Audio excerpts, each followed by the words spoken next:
Assalamualaikum warahmatullahi wabarakatuh. Alhamdulillahirabbil alamin wa bihi nasta'in wa ala umuri dunya waddin. Wassalatu wassalamu ala asrofil anbiya'i wal mursalin wa ala alihi wa ashabihi ajma'in. Amma ba'du. Alhamdulillahirabbil alamin. Puji syukur kepada Allah Subhanahu wa taala masih memberi kesempatan kita untuk belajar, memberi kesempatan kepada kita untuk mempresentasikan hasil tugas dan juga sehat walafiat yang tentunya harus sangat kita syukuri. Shalawat salam tak lupa selalu dan harus kita curahkan kepada junjungan kita Nabi Agung Muhammad SAW, sebagaimana telah dititahkan bahwa kita itu tertaut kepada Nabi Muhammad untuk mencari syafaatnya. Nah, selain daripada itu, di sini saya akan mempresentasikan bersama kedua rekan saya, Anis Solihah dan juga Febriani, mengenai mata kuliah pengantar metode penelitian dengan subtema etnografi. Nah, di sini atas landasan apa etnografi ini menjadi bahasan yang harus dijelaskan? Karena saking banyaknya metode penelitian yang disuguhkan dari berbagai macam ahli yang memunculkan metode-metode ini untuk bisa menjadi diskursus kita dalam mencari sebuah masalah atau mungkin juga sebagai statistik perundingan sebuah ilmu pengetahuan. Di sini etnografi muncul dalam ranah kemanusiaan dan sosial budaya. Nah, adanya kebudayaan, adanya sosial politik kemasyarakatan, kemanusiaan itu dibahas dalam etnografi ini. Dalam etnografi, seorang yang menjalankan sebuah metode penelitian dengan dasar etnografi itu disebut dengan etnografer. Nah, seorang etnografer, oh kamu etnografer, jadi kamu orang yang dalam lingkup itu melaksanakan penelitian etnografi, gitu. Atas landasan ini, karena banyaknya fenomena-fenomena sosial, kita dari pemakalah materi ini ingin sedikit mengupas bagaimana etnografi ini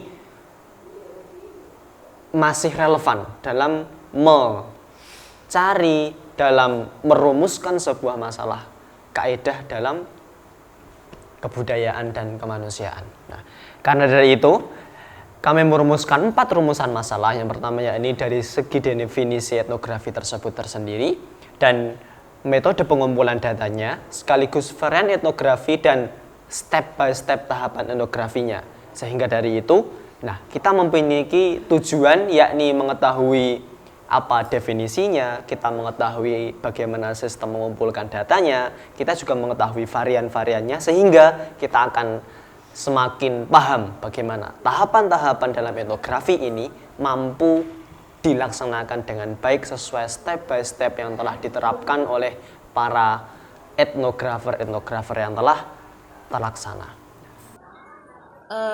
Langsung saja, yaitu etnografi itu apa toh? Sebenarnya etnografi itu secara sederhananya merupakan sebuah tulisan tentang etnis atau budaya tertentu. Nah, biasanya itu ditulis oleh seorang antropolog dengan tujuan utamanya adalah untuk memahami suatu pandangan hidup dari sudut pandang penduduk asli. Tulisan itu bukan semata-mata sebagaimana seorang jurnalis itu menyajikan sebuah gambar, tapi seorang etnografer akan memerlukan waktu yang cukup lama, bisa berbulan-bulan atau bahkan bertahun-tahun, yang dikaji itu melalui sebuah penelitian lapangan seperti itu.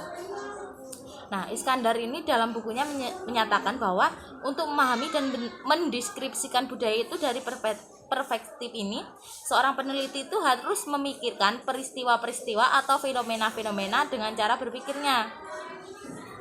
Lalu dalam dunia antropologi, penulisan etnografi itu merupakan sebuah gaya yang sangat khas, sehingga pada perkembangannya kemudian etnografi itu dianggap sebagai sebuah metode. Pada mulanya pada antropolog, sebuah pembangunan tingkat perkembangan evolusi budaya itu manusia dari awal kemunculannya di muka bumi itu hingga sekarang.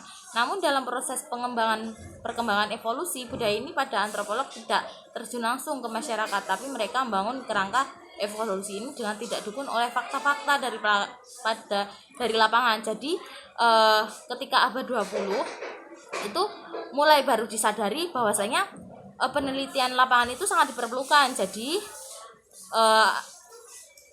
mereka memutuskan untuk langsung turun ke lapangan untuk meneliti seperti itu.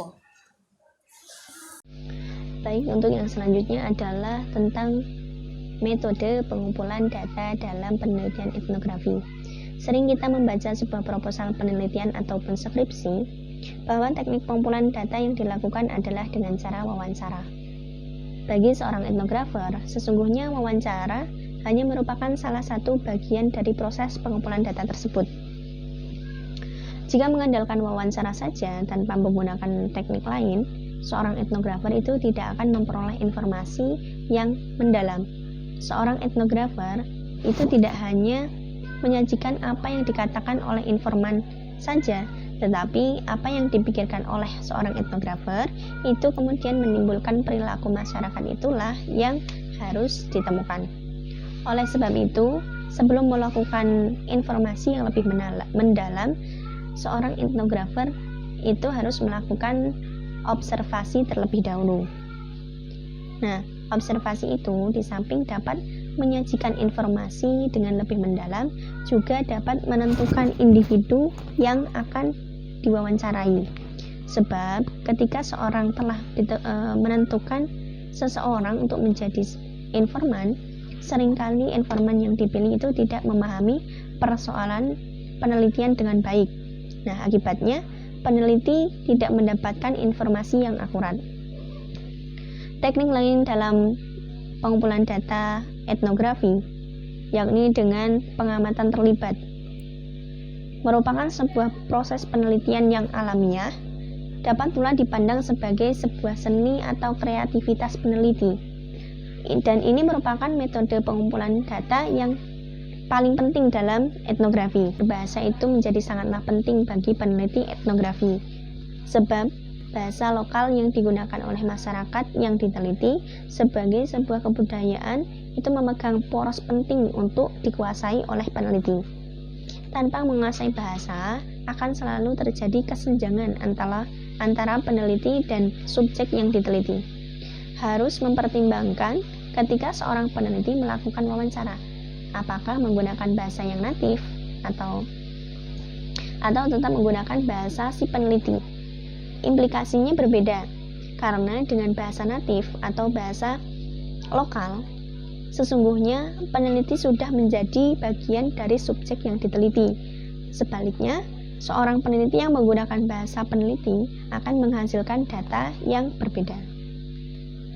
Dalam pengamatan terlibat, seorang peneliti dapat berpartisipasi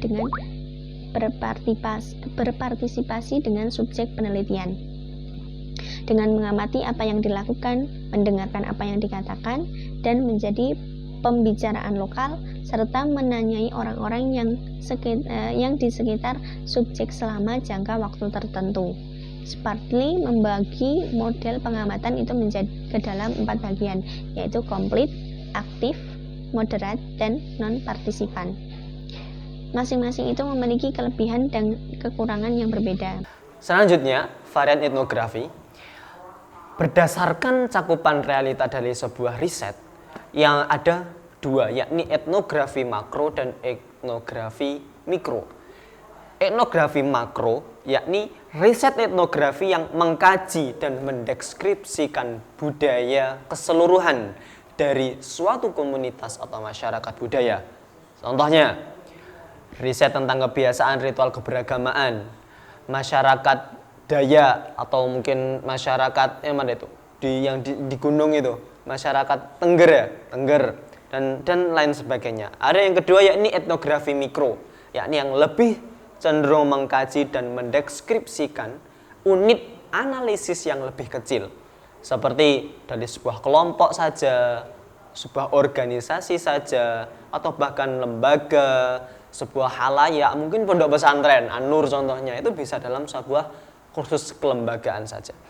Nah, yang pertama tadi berdasarkan realita riset. Yang kedua ini berdasarkan tataran analisis.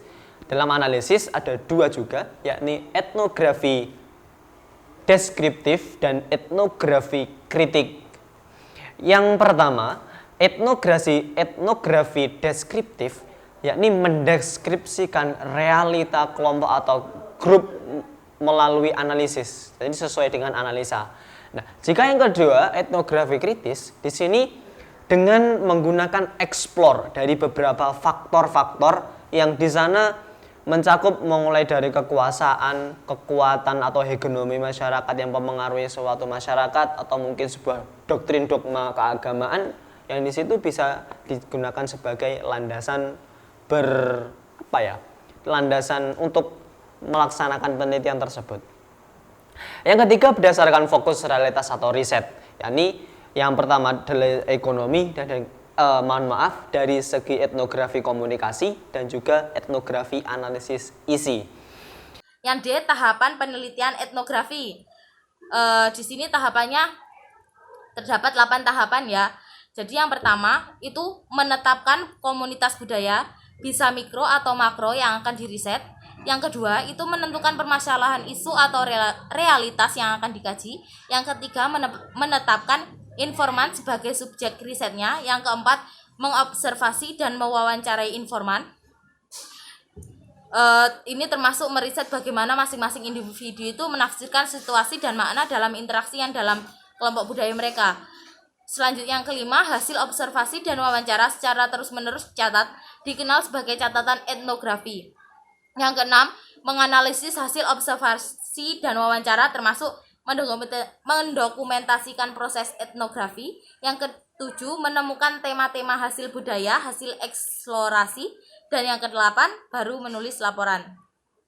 Kita lanjutkan kepada kesimpulan, yakni etnografi merupakan sebuah tulisan tentang etnis atau budaya tertentu, biasanya ditulis oleh seorang antropolog, dan tujuan tulisannya ini untuk memahami kebudayaan sesuai sudut pandang masyarakat tertentu, masyarakat yang ingin diteliti. Nah, dari observasi itu kita perlu adanya informasi yang mendalam dan kita perlu terjun langsung kepada masyarakat untuk mewawancarai informan tertentu yang kita tuju. Mungkin seperti itu yang dapat kami sampaikan. Terima kasih banyak atas perhatiannya. Mohon maaf jika ada tutur kata yang salah dari kami. Saya Zainal Fananim dan rekan saya Andis Solihah beserta Febriani mau undur diri, dan sekian, terima kasih banyak.